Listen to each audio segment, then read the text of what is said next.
इतवार के दिन सुबह से शाम तक एक ही शोर था कि आइन में तरमीम होने वाली है। हुकूमत दावा करती रही कि उनका नंबर गेम पूरा है, लेकिन रात होते ही हुकूमत मायूस घर लौट गई।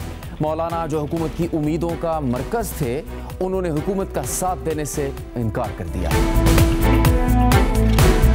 मौलाना के घर हुकूमत और तहरीक इंसाफ के रहनुमा बार बार चक्कर लगाते रहे, लेकिन मौलाना के एक मुतालबे ने पूरी गेम उलट दी, और वो मुतालबा था आखिर आईनी तरमीम का मुसव्विदा कहाँ है। हुकूमत के कई वज़रा भी आईनी तरमीम के मुसव्विदे से लाइल्म रहे, लेकिन अब ये मुसव्विदा मंजर आम पर आ गया है। मुजव्विज़ा आईनी तरमीमी मुसव्विदे में मजमूई तौर पर 54 तजावीज़ शामिल हैं। तरमीमी बिल में आर्टिकल A63 में तरमीम की तजवीज़ है। आर्टिकल 63A में पार्लिमानी पार्टी की हिदायत के खिलाफ जाने पर वोट शुमार करने की तरमीम की तजवीज़ शामिल है। तरमीमी बिल में आइन के आर्टिकल 17 में तरमीम के जरिए सुप्रीम कोर्ट की जगह विफाकी आइनी अदालत शामिल करने की तरमीम की तजवीज़ शामिल है।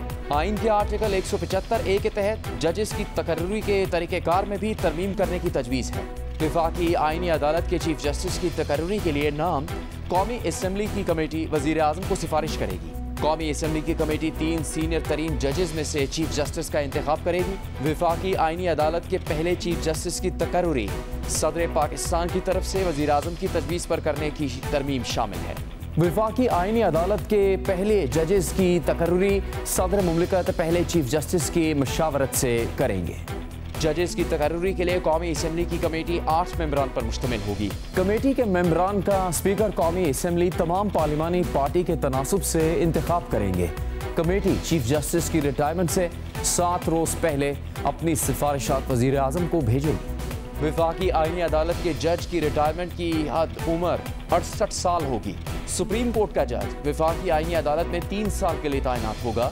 आइनी तरमीमी बिल में हाई कोर्ट से सुओ मोटो लेने का इख्तियार वापस लेने की भी तजवीज़ है। हाई कोर्ट के जजेस की एक हाई कोर्ट से दूसरे हाई कोर्ट तबादले की तजवीज़ भी शामिल है। हुकूमत ये आइनी तरमीम नहीं करवा सकी क्योंकि इसके पास कौमी असम्बली और सेनेट में अब तक 2/3 अक्सरियत नहीं है। कौमी असम्बली में हुकूमत को 224 जबकि सेनेट में 64 अराकीन की हिमायत दरकार है, जबकि कौमी असम्बली में हुकूमत के पास 213 जबकि सेनेट में 59 वोट हैं। अब देखिए कि मौलाना कब हुकूमत का साथ देने का फैसला करते हैं।